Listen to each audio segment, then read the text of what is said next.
The morning of March 14th, 1944, brought Lieutenant Commander Edward Butch O'Hare to the flight deck of the USS Lexington, preparing for what would become one of the war's most studied fighter engagements.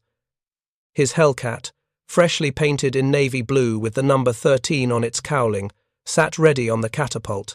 The engine's roar filled the air as deck crew completed their final checks. O'Hare had been flying fighters over the Pacific for more than 2 years now, and he'd learned to read the subtle differences in how each aircraft felt.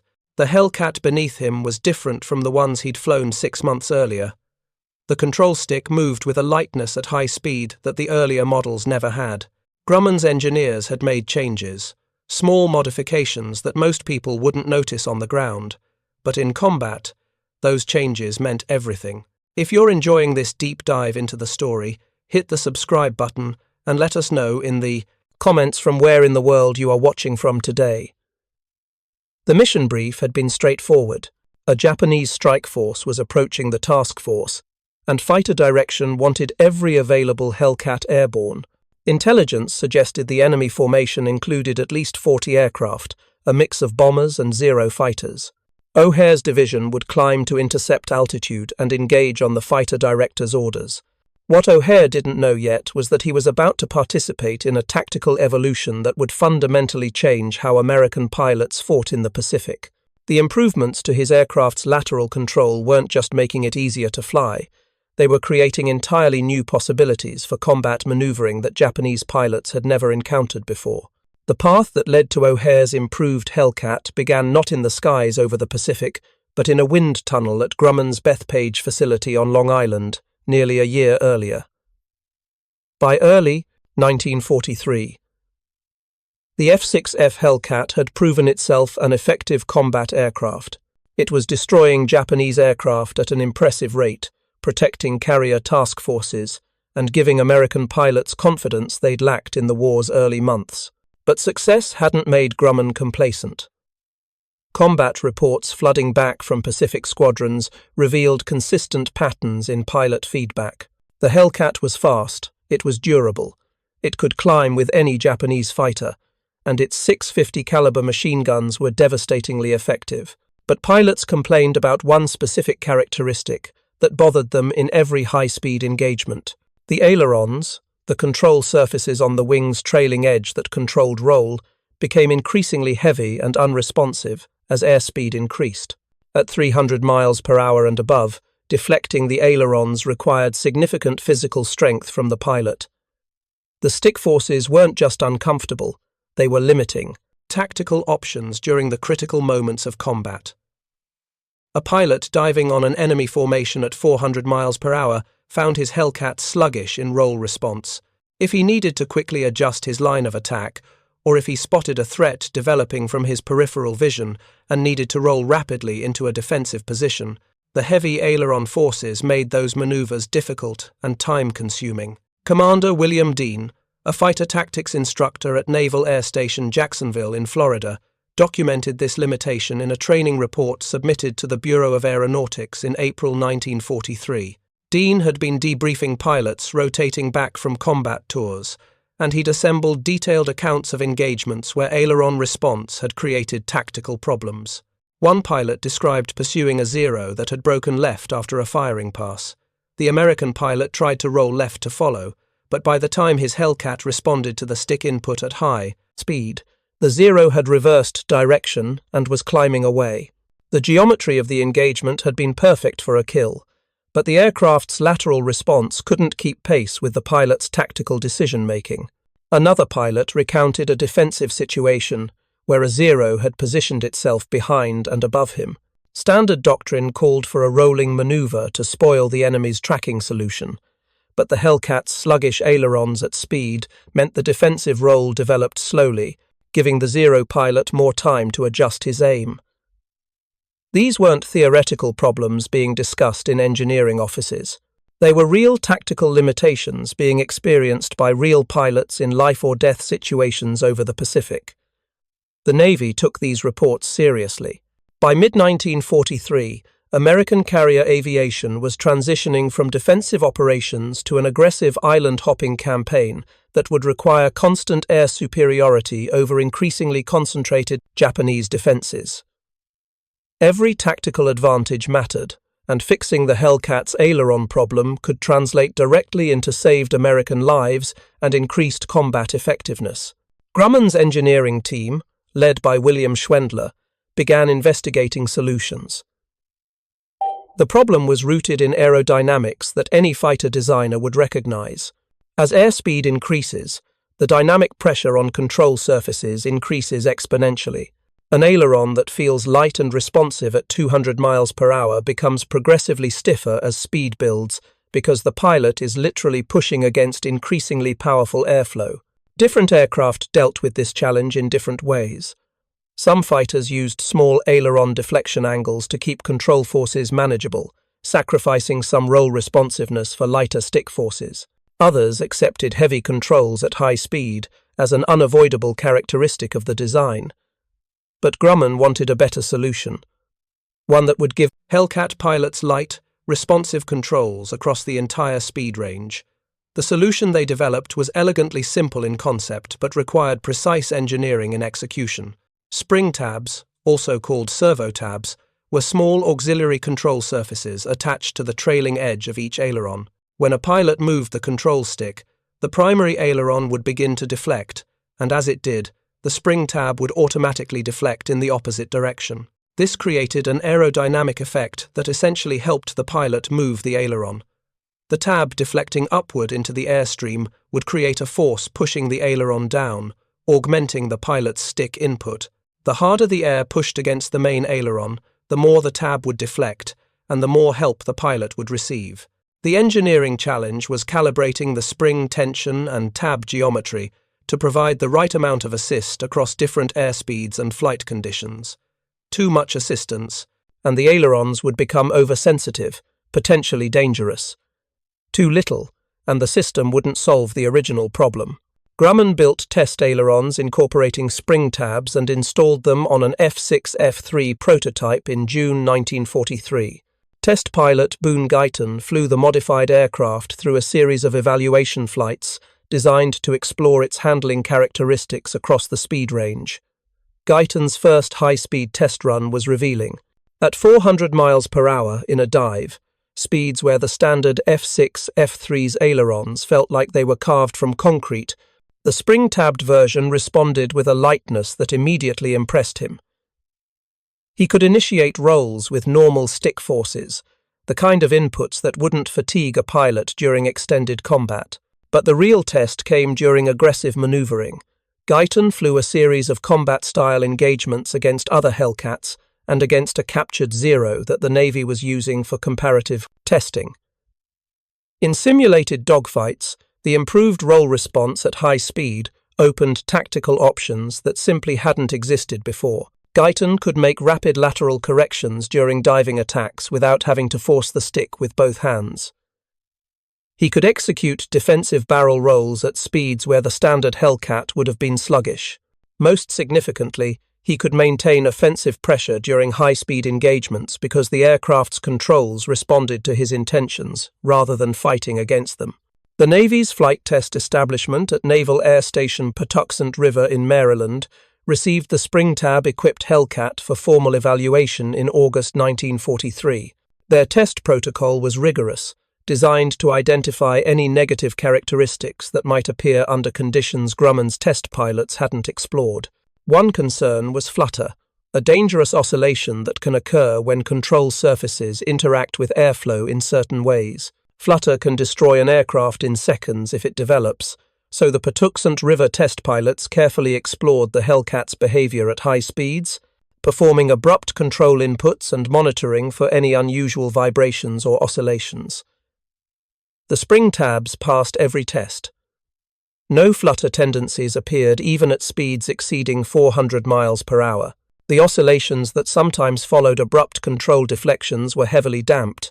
If you find this story engaging, please take a moment to subscribe and enable notifications. It helps us continue producing in-depth content like this, meaning they died out quickly rather than building into dangerous oscillations. The system was fundamentally sound. The formal test report designated flight tests of the lateral control characteristics of an F6F-3 airplane equipped with spring-tab ailerons, concluded with recommendations that the modification be incorporated into production aircraft as quickly as possible. The report specifically noted that the spring tabs provided desirable light stick forces with no tendency to overbalance, meaning pilots could maintain precise control, without the ailerons becoming overly sensitive. Production changes in military aircraft during wartime required careful balance between the desire for improvement and the need to maintain delivery schedules.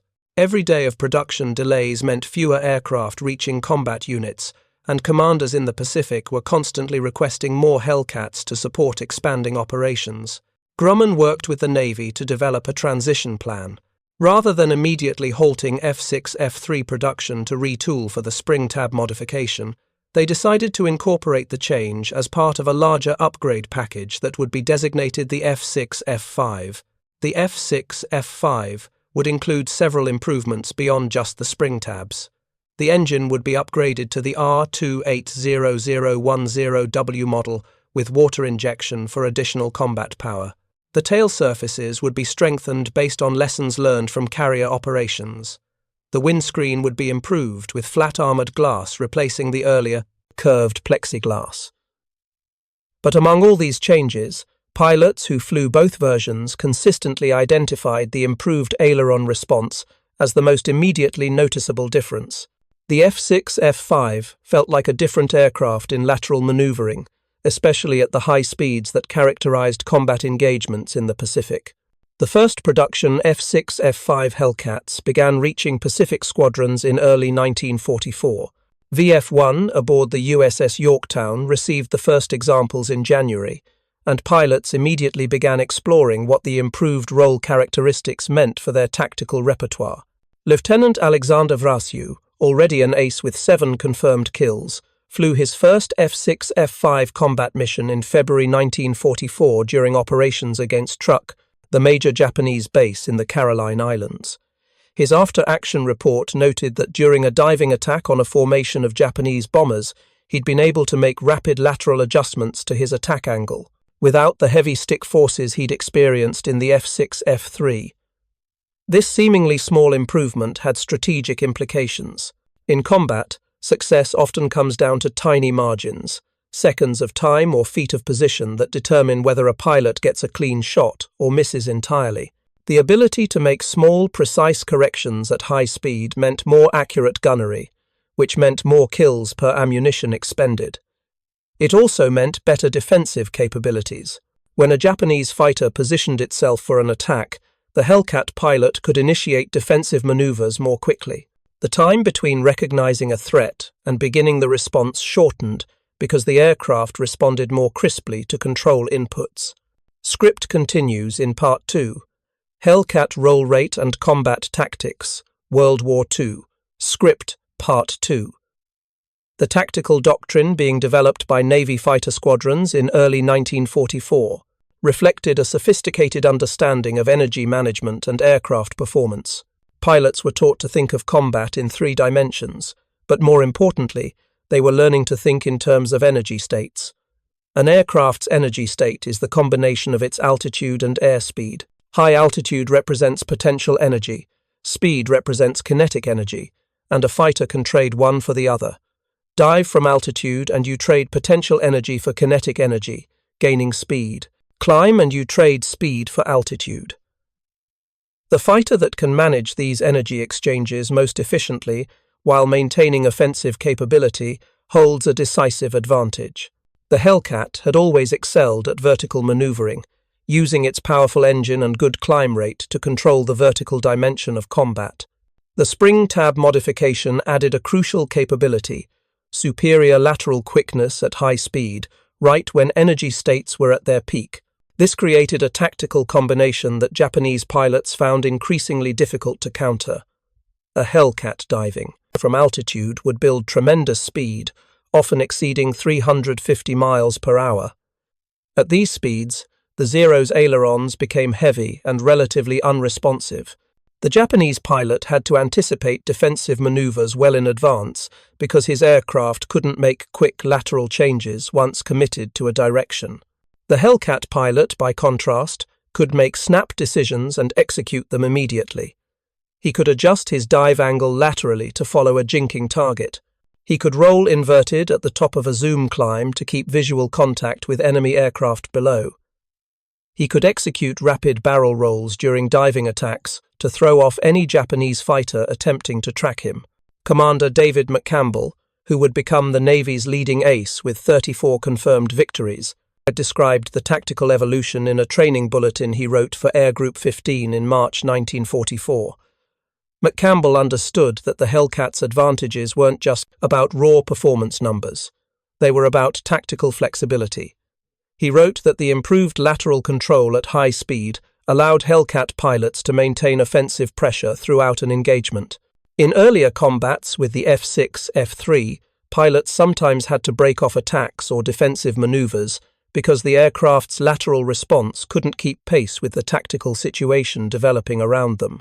The F6F-5's responsiveness eliminated that limitation.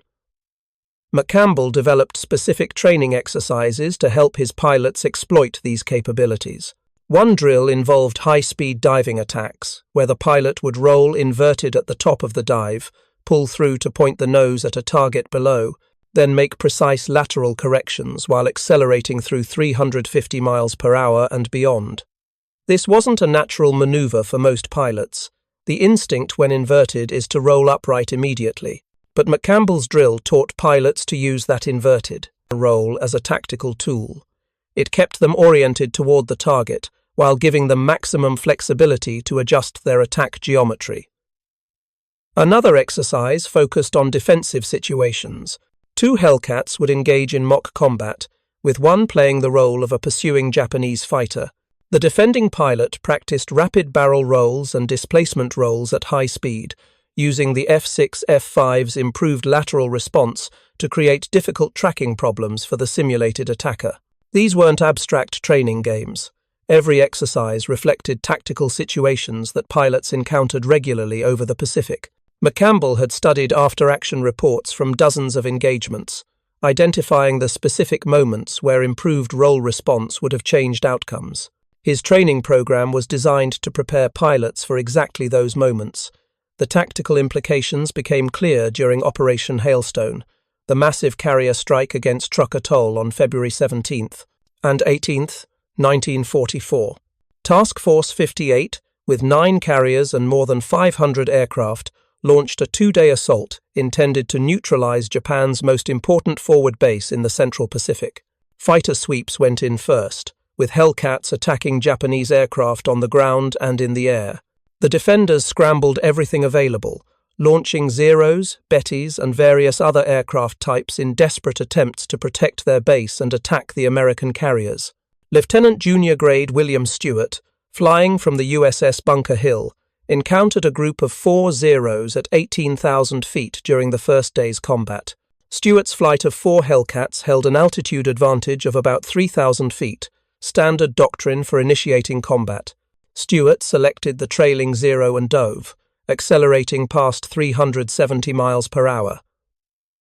The Japanese formation broke as American tracers began arcing through their formation, with 3 Zeros scattering in different directions, while the 4th attempted a defensive spiral. In his post-mission debrief, Stewart described using rapid aileron inputs at high speed to track the Zero's spiral, something he noted would have been much more difficult in an F6F-3. The lighter stick forces meant he could make continuous small corrections without muscling the controls, keeping his gun sight tracking smoothly through the Zero's defensive maneuver. Stewart fired a 2-second burst, approximately 120 rounds across his 6 guns, and the Zero's wing erupted in flames. The Japanese pilot rolled inverted and pulled, attempting to dive away, but Stewart rolled with him, staying in position, and fired another burst. The Zero disintegrated at 14,000 feet. The engagement had taken less than 30 seconds from initial dive to kill, but those 30 seconds demonstrated the tactical advantage that responsive controls provided. Stewart had maintained offensive pressure throughout a dynamic maneuvering fight, something that required both pilot skill and an aircraft that could execute the pilot's intentions. Across the 2 days of Operation Hailstone, Hellcat pilots claimed 127 aerial victories against 30 losses, a ratio of slightly better than 4-1. But more significantly, the after-action reports consistently mentioned the ability to maneuver effectively at high speed, both offensively and defensively. By April 1944, most carrier air groups had completed their transition to the F6F-5, and the tactical advantages were being systematically exploited across the Pacific. Pilots developed increasingly sophisticated maneuvers that relied on maintaining control authority at high speed. One tactic that became standard was the high-speed scissors, a series of rapid reversing turns designed to force an attacking enemy fighter to overshoot. The maneuver required precise timing and smooth control inputs at speeds where the earlier F6F-3 would have been heavy and unresponsive. A Hellcat pilot being pursued would roll hard in one direction, forcing the pursuing Zero to turn to follow. Just as the Zero committed to that turn, the Hellcat would reverse, rolling hard in the opposite direction. If executed properly at high speed, the Zero couldn't match the reversal rate and would either overshoot or have to break off the attack. Japanese pilots began reporting encounters with American fighters that could maneuver unexpectedly at high speed. Intelligence intercepts, translated by Allied codebreakers, included references to improved American fighter performance, though the Japanese analysts struggled to understand what had changed. Some reports speculated that the Americans had introduced a new fighter model with enhanced capabilities. Others suggested that pilot quality had improved dramatically. The reality was simpler. A modest engineering modification had eliminated a tactical limitation, and American pilots had quickly learned to exploit the improvement.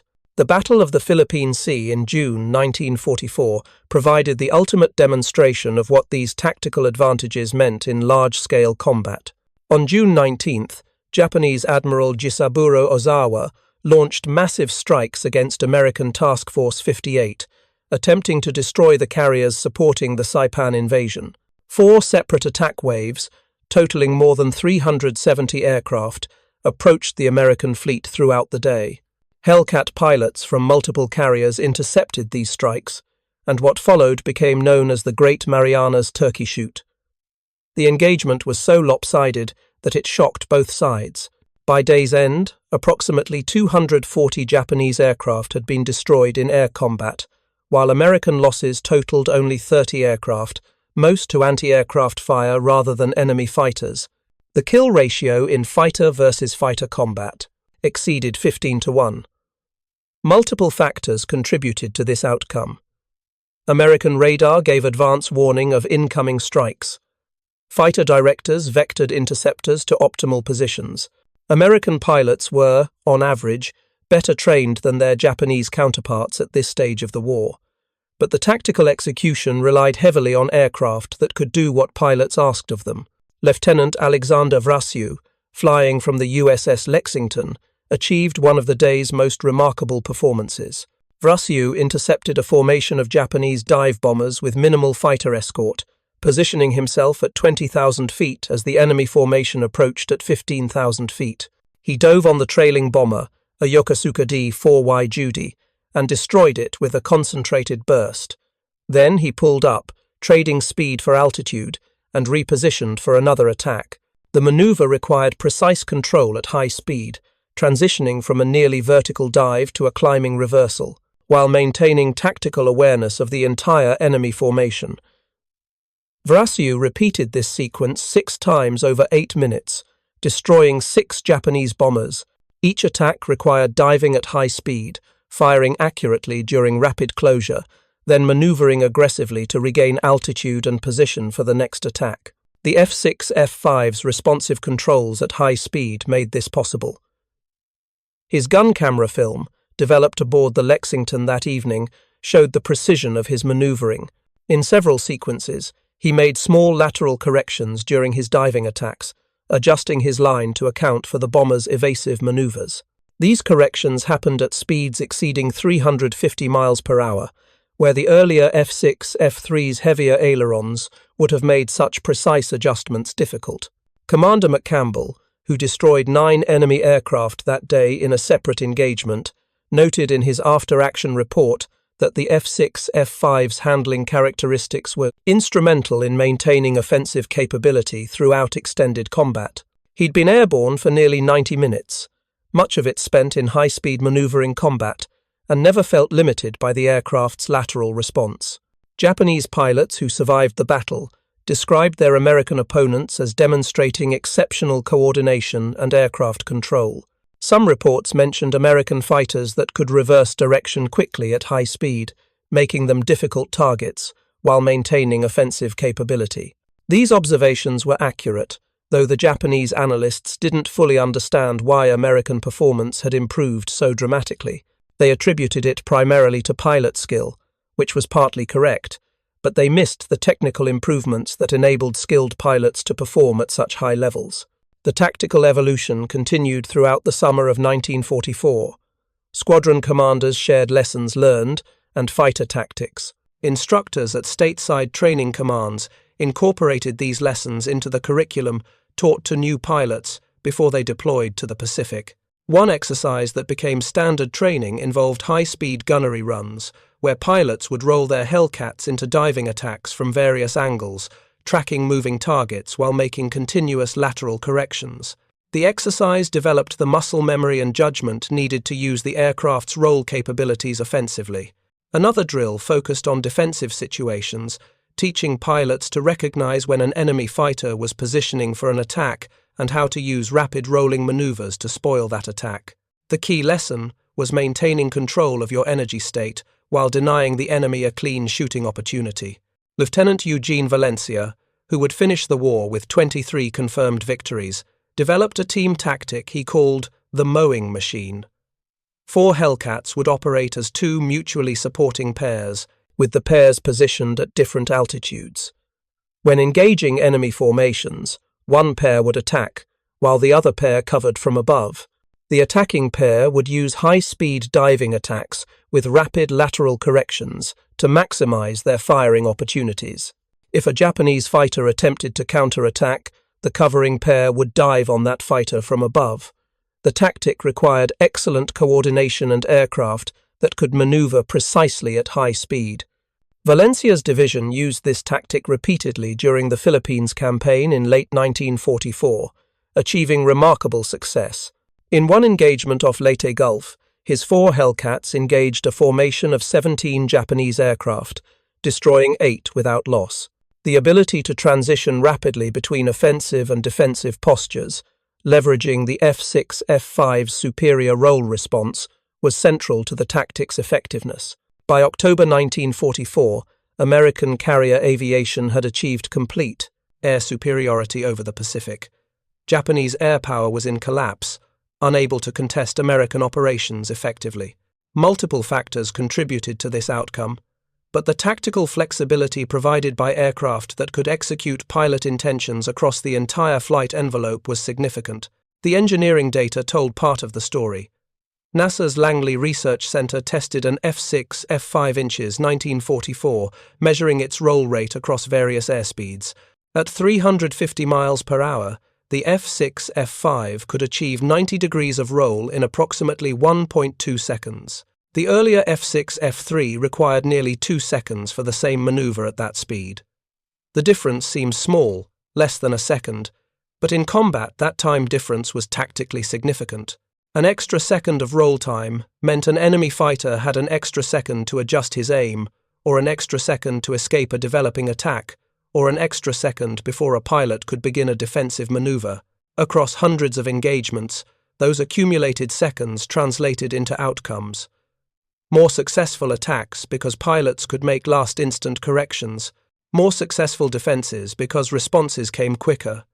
Fewer situations where pilots had to break off attacks because the aircraft couldn't keep pace with the tactical situation. Japanese naval aviation, meanwhile, struggled with compounding problems that prevented them from responding effectively to American tactical evolution. Their training pipeline had collapsed, with new pilots receiving minimal instruction before being thrust into combat. Their aircraft production couldn't replace losses fast enough to maintain force levels, and their tactical doctrine, developed when they held air superiority, hadn't adapted adequately to the new reality of fighting from a defensive position against technically superior opponents. Some experienced Japanese pilots recognized what was happening. Warrant Officer Saburo Sakai, one of Japan's top aces who survived the war, later described American fighters that could maneuver with unexpected quickness at high speed, making them difficult to track and nearly impossible to surprise. Sakai noted that by late 1944, engaging American fighters had become extraordinarily dangerous. The Americans held advantages in numbers, pilot experience, tactical coordination, and aircraft performance. He described a specific engagement where he'd attempted to attack a Hellcat from above, only to have the American pilot execute a rapid barrel roll at high speed that forced Sakai to overshoot. The Hellcat then reversed and pursued Sakai, who barely escaped by diving away and using superior low-speed maneuverability to evade. This was the reality Japanese pilots faced in the war's final year. Even their most experienced survivors found themselves consistently outmatched. The tactical flexibility American pilots enjoyed, enabled by aircraft that could maneuver precisely across the speed range, created situations where Japanese pilots had few good options. Attack and risk being outpositioned by American fighters that could maneuver more effectively at combat speeds. Defend and watch as American pilots maintained offensive pressure through superior aircraft control. Disengage and concede the airspace to American operations. The strategic implications were profound. American carrier task forces operated with confidence that their fighter cover could protect them from Japanese air attack. This confidence enabled aggressive operations, striking targets deep in Japanese-controlled territory and supporting amphibious invasions that steadily pushed toward the Japanese home islands. Script continues in Part 3. Hellcat Roll Rate and Combat Tactics, World War II. Script, Part 3. Final. The statistics compiled by the end of 1944 told a story of overwhelming dominance. Hellcat pilots had destroyed more than 4,000 Japanese aircraft, while losing approximately 200 Hellcats in air-to-air combat. The kill ratio stood at 19-1, the most lopsided in aviation history for any fighter aircraft employed in sustained combat operations. These numbers represented more than just tactical success. They represented strategic control of the Pacific sky, the ability to project American power wherever carrier task forces sailed. And while multiple factors contributed to this success, the technical and tactical evolution that began with spring tabs on ailerons played a measurable role. Lieutenant Junior Grade Douglas Baker, flying from the USS Essex during operations off Formosa in January 1945, experienced a combat engagement that illustrated the tactical reality Japanese pilots faced. Baker's division intercepted a group of 12 Japanese fighters attempting to attack American ships offshore. The Japanese formation included a mix of Zeros and the newer Kawanishi N-1K Shiden, a fighter specifically, designed to counter American aircraft like the Hellcat. The Shiden was an excellent aircraft on paper, with performance that matched or exceeded the Hellcat in several areas, but the Japanese pilots flying it that day were inexperienced, most with fewer than 100 flight hours total. Baker's division, by contrast, consisted of pilots with extensive combat experience and hundreds of training hours in the F6F-5. The engagement began with Baker's division holding an altitude advantage, standard American doctrine. They dove on the Japanese formation at high speed, and the Japanese pilots scattered, breaking in multiple directions. Baker selected a Shiden that broke left and dove, following it down while maintaining his energy advantage.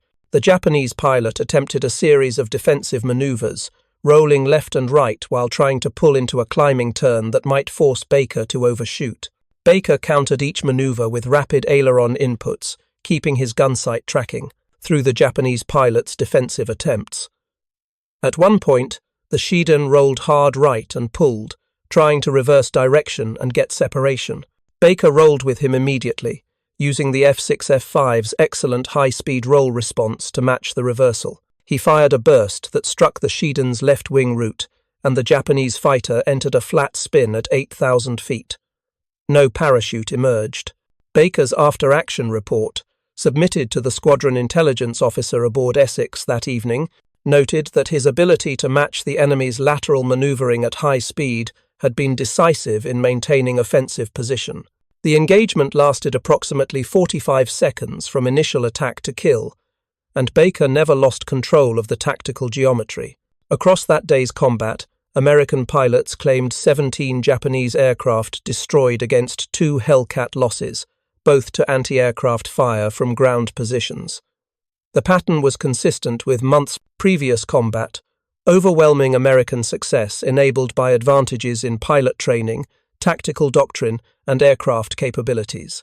By February 1945, American carrier task forces were striking the Japanese home islands directly, launching raids against targets on Honshu and preparing to support the invasion of Iwo Jima. The air opposition encountered during these operations was increasingly desperate and disorganized.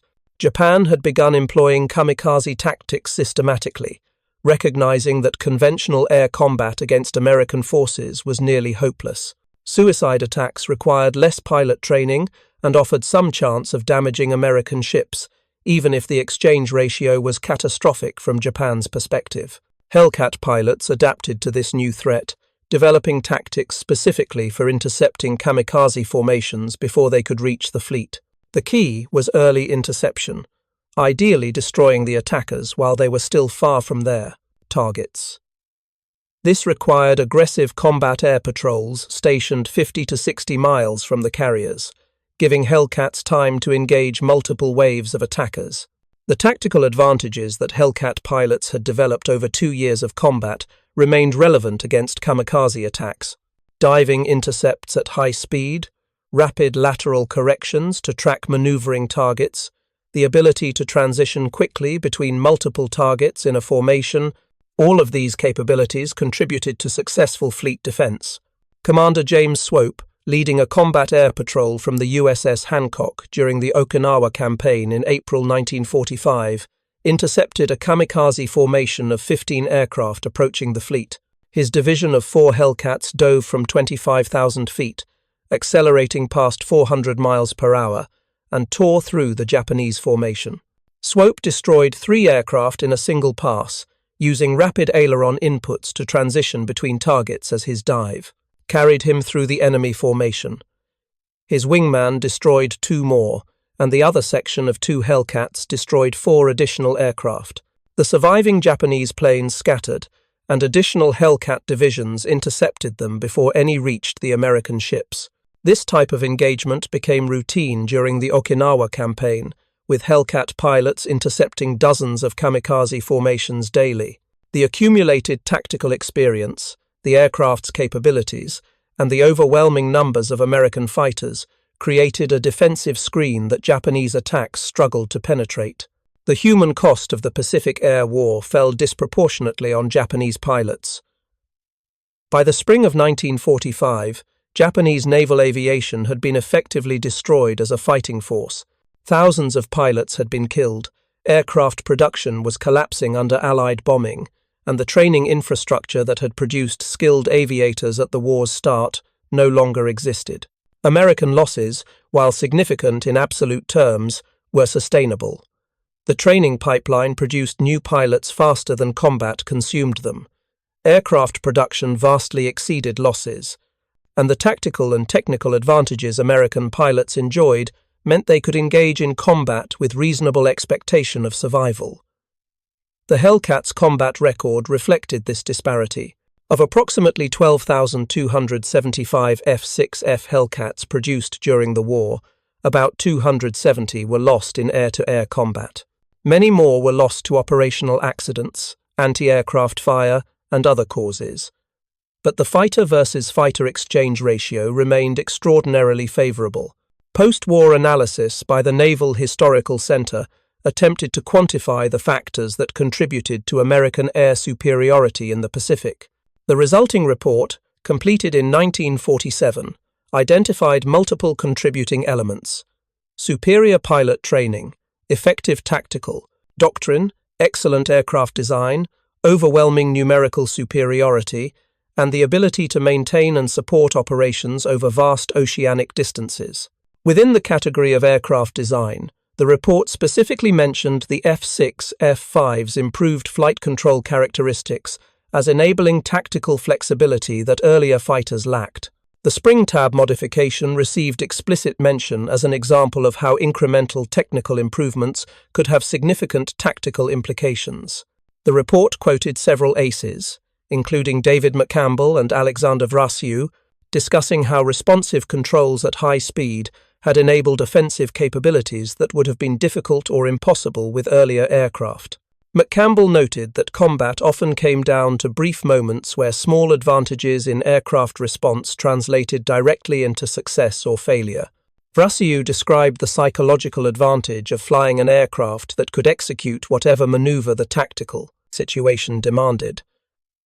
Pilots could focus on tactics and situational awareness rather than fighting their own aircraft's limitations. This confidence, Vrasiu argued, was worth measuring even if it didn't appear in performance specifications. The engineering lessons learned from the Hellcat spring tab modification influenced post-war fighter design. The principle that control forces should remain manageable across the entire speed range became a standard design requirement.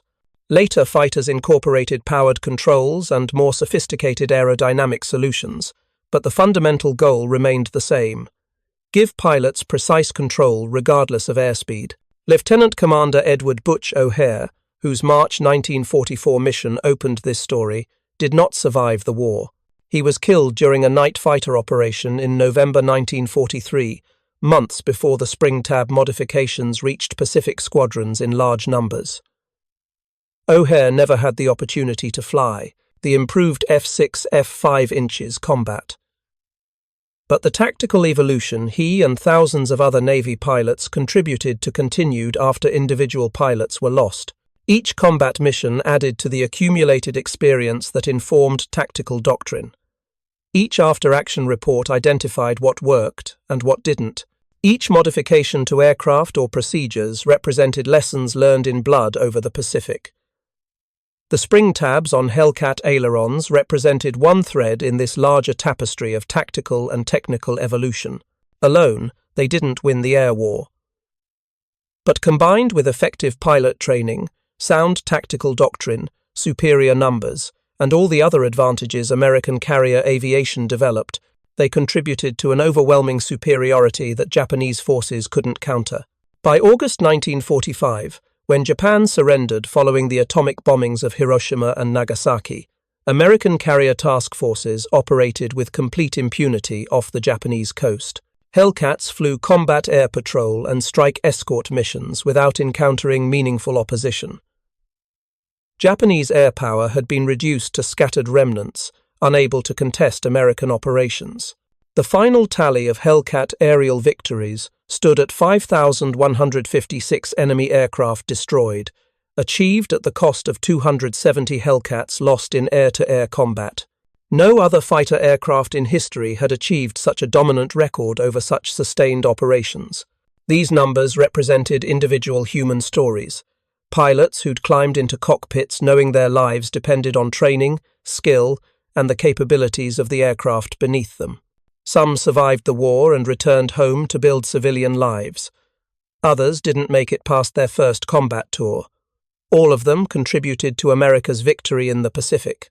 The technical story of spring tabs and improved roll response might seem like an obscure detail of aviation engineering, but for the pilots who flew F6F-5 Hellcats in combat, those improvements meant having an aircraft that could execute their tactical intentions precisely when it mattered most. When diving at 400 miles per hour on an enemy formation, being able to make rapid lateral corrections meant more accurate attacks and more enemy aircraft destroyed.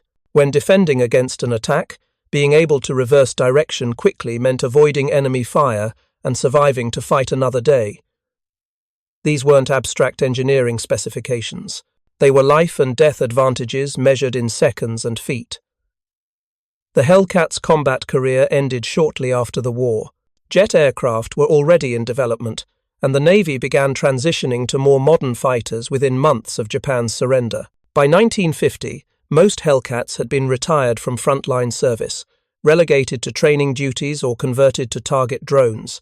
But the lessons learned remained relevant. The principle that aircraft should respond precisely to pilot inputs across the entire flight envelope became foundational to fighter design. Modern fighters incorporate sophisticated fly-by-wire systems and aerodynamic solutions that the Hellcats designers couldn't have imagined. But they're solving the same fundamental problem, giving pilots the control they need to succeed in combat. The Hellcat pilots who survived the war rarely spoke in technical terms about their aircraft's capabilities. They described it as reliable, tough, and responsive. It did what they needed it to do, when they needed it done. For a fighter pilot in combat, that's the ultimate compliment. David McCampbell, who finished the war as the Navy's all-time leading ace with 34 confirmed victories, was asked in a 1978 interview what made the Hellcat so effective. His answer was characteristically direct. "The aircraft worked well," he said. "It gave pilots confidence that they could win their fights. And in combat, confidence born from capability was worth more than any performance specification." Alexander Vratsiu, who ended the war with 19 confirmed victories, noted in his memoirs that the F6F-5 felt like a natural extension of the pilot's intentions. The controls responded smoothly and precisely, allowing pilots to focus on tactics rather than aircraft handling. This seamlessness, Vratsiu argued, was the mark of excellent design. Eugene Valencia, who developed the mowing machine tactic and finished with 23 confirmed victories, emphasized in post-war interviews that the Hellcat's capabilities enabled team tactics that wouldn't have been possible with less responsive aircraft.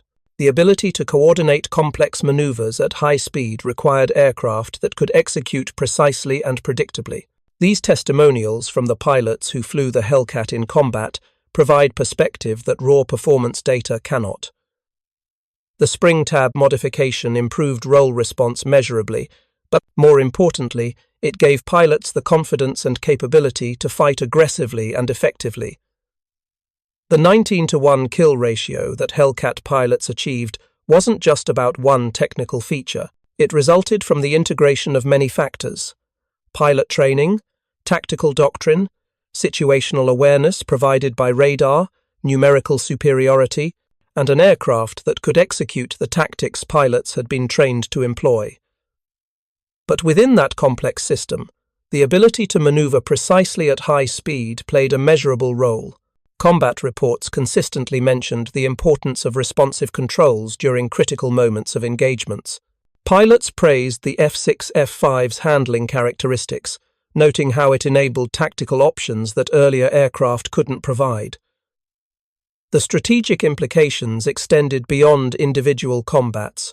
American carrier task forces could operate aggressively because their fighter cover could protect them effectively.